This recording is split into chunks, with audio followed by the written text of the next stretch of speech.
Assalamualaikum warahmatullahi wabarakatuh. Halo semuanya, perkenalkan nama saya Windiani dengan NIM 223213, kelas RA6 semester 6, Prodi Manajemen Fakultas Ekonomi Bisnis.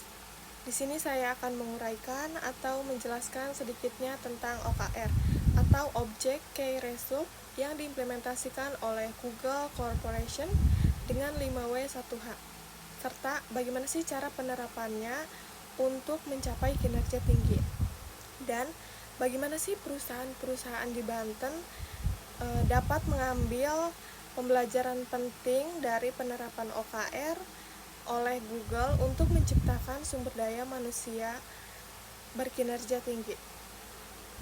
Yang pertama ada what, apa? OKR adalah kerangka kerja penetapan tujuan yang terdiri dari objektif atau tujuan yang jelas dan ambisius, serta key result, hasil kunci, yang terukur untuk mengukur pencapaian tujuan tertentu. Yang kedua ada why, mengapa. Google menggunakan OKR untuk yang pertama, memberikan kejelasan dan fokus pada prioritas utama. Yang kedua, mendorong inovasi dan tujuan yang ambisius. Yang ketiga, meningkatkan kolaborasi antar tim dan departemen. Keempat, memastikan karyawan memahami kontribusinya terhadap tujuan perusahaan. Yang kelima, memfasilitasi pembelajaran dan evaluasi kinerja secara berkelanjutan. Yang ketiga ada who, siapa? Setiap karyawan Google, tim, dan seluruh perusahaan menetapkan OKR mereka sendiri. OKR perusahaan, tim, dan individu bersifat transparan dan dapat diakses oleh semua orang di dalam perusahaan. Yang keempat ada when, kapan. OKR ditetapkan dan dievaluasi secara triwulan dan tahunan setiap kuartal. OKR baru dibuat berdasarkan pembelajaran dari kuartal sebelumnya. Yang kelima ada where, di mana. OKR diterapkan di seluruh unit dan tim Google di seluruh dunia dengan sistem yang transparan dan dapat diakses oleh semua karyawan melalui platform internal.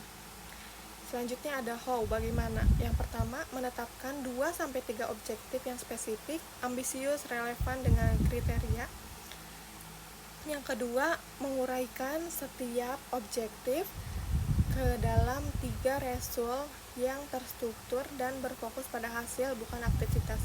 Yang ketiga, melakukan grading OKR setiap akhir kuartal dengan skala 0,0 sampai 1,0, di mana pencapaian sekitar 0,6 sampai 0,7 dianggap ideal untuk mendorong ambisi tanpa terlalu mudah. Yang keempat, OKR bersifat transparan untuk mendorong kolaborasi dan menghindari silo antar tim. Yang kelima, proses OKR bersifat dinamis dan adaptif, memungkinkan perubahan prioritas sesuai kebutuhan bisnis dan inovasi. Cara Google menerapkan OKR untuk mencapai kinerja tinggi. Yang pertama, fokus dan prioritas. OKR membantu karyawan fokus pada tugas yang benar-benar berdampak, menghindari pekerjaan yang tidak relevan. Yang kedua, ambisi dan inovasi. Google mendorong penetapan tujuan yang menantang untuk mendorong inovasi dan pertumbuhan, bukan tujuan yang mudah dicapai. Yang ketiga, transparansi dan kolaborasi. Semua OKR dapat dilihat oleh seluruh karyawan, sehingga memudahkan koordinasi dan dukungan antar tim. Yang keempat, evaluasi dan pembelajaran berkelanjutan. Setiap kuartal OKR dievaluasi dan pembelajarannya dari hasil tersebut digunakan untuk menetapkan OKR berikutnya, sehingga terjadi perbaikan berkelanjutan.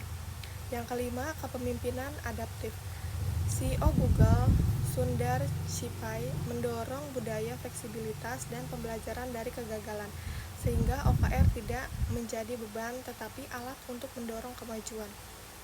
Dengan pendekatan ini, Google mampu menjaga kinerja tinggi, inovasi berkelanjutan, dan keterlibatan karyawan yang kuat dalam mencapai tujuan perusahaan.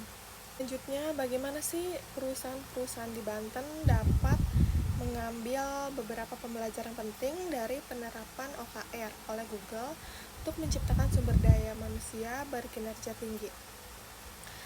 Yaitu ada 6 poin. Yang pertama, penetapan tujuan yang jelas dan terukur. OKR membantu perusahaan menetapkan tujuan yang spesifik, terstruktur, dan berfokus, sehingga karyawan tahu persis apa yang harus dicapai dan bagaimana mengukurnya. Yang kedua, keselarasan tujuan perusahaan dan individu dengan menyelaraskan OKR perusahaan, tim, dan personal. Setiap karyawan merasa kontribusinya berarti dan sejalan dengan visi perusahaan, meningkatkan rasa ingin memiliki dan memotivasi. Yang ketiga, fleksibilitas dan evaluasi berkala OKR yang dievaluasi setiap kuartal memungkinkan perusahaan dan karyawan beradaptasi dengan perusahaan dan memperbaiki kinerja secara berkelanjutan. Yang keempat, transparansi dan kolaborasi OKR mendorong keterbukaan dan kolaborasi antar tim, mengurangi silo dan meningkatkan sinergi dalam mencapai target bersama.